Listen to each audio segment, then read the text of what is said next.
Cool. How important did it feel like to get that win tonight? Oh, it was Pearson. It was all personal to me. That was live by the sword, die by the sword situation. You know, I went out there and I put a lot of pressure on myself to win, and not making excuses for myself over the last year, but I've been up and down with health issues.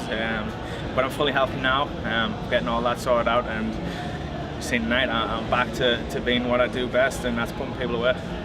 I don't think anyone who watched that first round thought that fight was going to go 3 at all. Just tell me a little bit about slugfest. The first round I was just a little bit too tense, a little bit too hungry to land the big shots, and I was looking forward a little bit too much. The rhythm, I was kind of finding myself off balance a little bit and having to reset myself, so I was just too hungry to put a show on for the fans, you know, and get that knockout bonus, you know what I mean? So once I got back to the corner, my coaches give us a shout and telling off and instruct us the game plan and staying on rhythm in time. And it wasn't about power. The shots were there, what I knew. I just had to get into position with speed and rhythm and let my hands go, and they were there.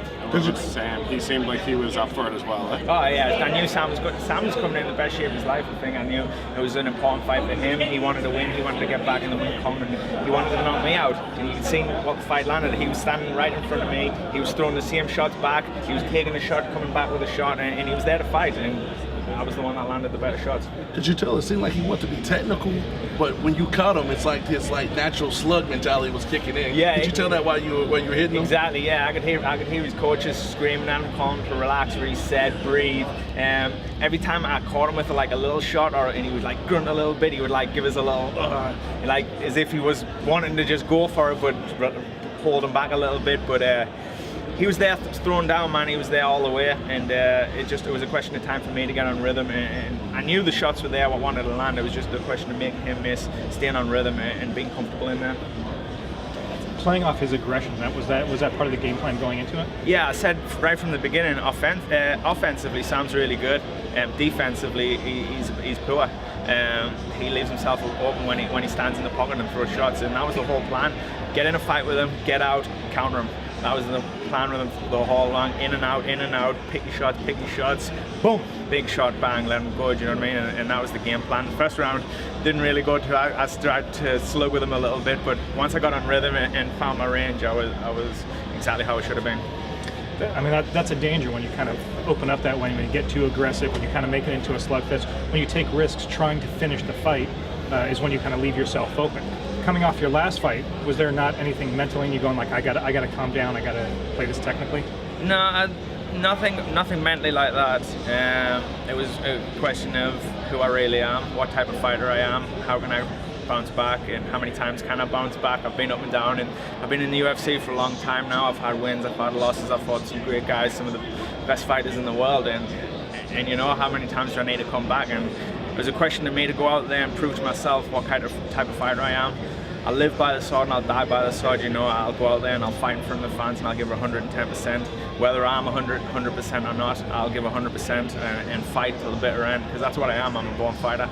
And what's the motivation for you at this point? I mean, is it going out there and just winning fights, or is that belt really still the goal? 100%. The belt's always the goal. I wouldn't be in the UFC if it wasn't for the belt, you know what I mean? I want to be the best in the world. I believe I've got the best hands. I think I've got the best striking in the UFC lightweight division. I've got the power behind my punches, kicks, knees to put anyone away in this division, you know? So the belt's definitely there. It's in touching distance. I've just got to stay healthy, stay consistent, and keep winning. Sam's a guy who's been in the UFC a long time. Where do you think this win puts you as far as divisional rankings? Puts us right back there in the mix, you know. I'm a lightweight that's knocking guys out. How many other lightweights is knocking guys out apart from Pettis, you know what I mean? Cerrone's another knockout guy, Barboza's a knockout guy, and they're all coming off losses, you know what I mean? So I'm right up in the mix with anyone, you know. Whoever the UFC offers, I'm willing to fight, you know. That's how hungry I am. I don't shy away from anyone. Joe Silva knows he only has to call, and I'm there for fighting. So it's up to the UFC now, but I want to fight the best people in the world, and that's the top 10. Anyone inside there, anyone. There's not a name out there that stands out to you? Why is there's no names there, there's numbers. There's 1, 2, and 3. It doesn't matter who you are, what your name is, where you come from. It's going to be a tough fight. 1, 2, or 3, that's who I want to fight. How's your left hand? Were you shaking it after the fight? No, it's my right hand. Yeah, I think I tore ligament in my knuckle about 2 weeks before the fight. So yeah, I had a big wrap done on my hand, and I think I caught him with like a right overhand in the first round on the top of the head. Kind of jarred it up a little bit, but it's a bit swollen, but it'll be good. Go for an MRI on Monday. How does it feel when you land that shot and you see him on the ground, you're going for that kill? Like, is everything in slow motion? Just like, I don't know. Like, nah, it's just like just happens so fast. It's like you don't think about it. You know, think, oh, I'm going to land this shot now and I'm going to hit him because it's too slow. You know, it just happens. It's just instinct. It's that many times in the gym, just doing it repeatedly over and over again until it comes instinctively. So you just see it, and your body does what it's mentally prepared to do, and you don't really feel anything or see anything. It just happens that fast, and 1 minute he's in front of your face, the next minute he's on the floor. And the victory, does this feel any? Does every victory feel like the best victory? I mean, we saw your celebration. You look, I can't imagine seeing a happier person. Yeah, man. This fight here was the most personal fight to me out of all my career. All the fights that I've had in the UFC, prior to the UFC up to now, this is the most personal fight that I've had. And nothing against Sam, because Sam's a great guy, but it was all about me and the pressure that I put on myself to really believe where I am in this division and what type of fighter I am, and I put that pressure on myself to go out there and perform well, and no regrets. I was walking out of the dressing room to backstage to walk out, and I was just saying to myself, no regrets, just go out there and have fun, show the world who you are.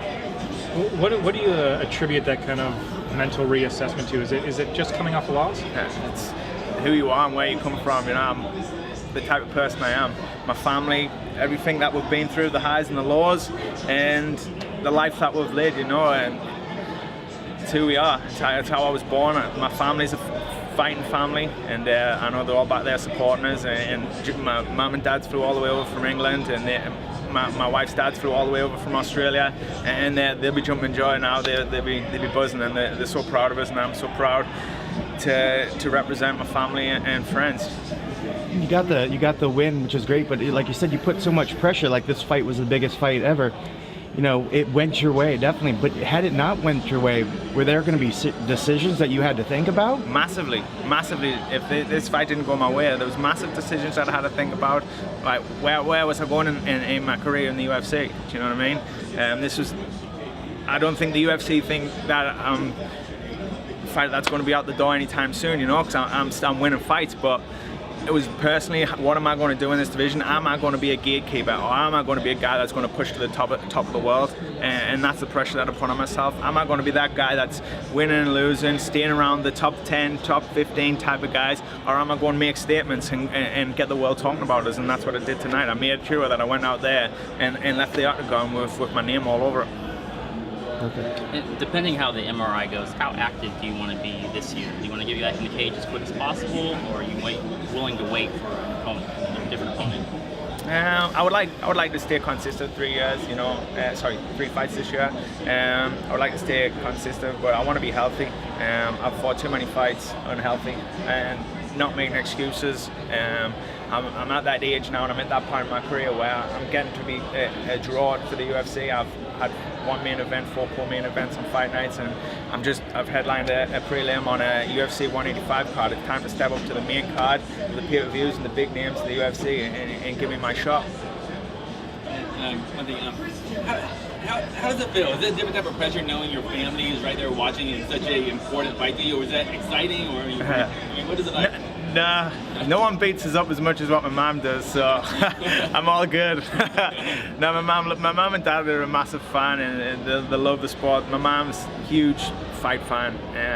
She was the one that took us to all my boxing fights, my taekwondo fights, my judo fights. She was always, my mom and dad's always been there and supported us in everything they do. From a little kid being 6, 7-year-old, I told my mom I wanted to fight for a living, and that's what they knew what I wanted to do, you know. So they've always been around the martial arts world. They love the sport, they love the UFC, and they buy the pay-per-views, they stay and watch it, so they're massive fans, and of course I'm the biggest fan. They're my number 1 fans, and they travel the world and support us, and yeah, it's an honor to fight in front of them, and yeah, Team Pearson.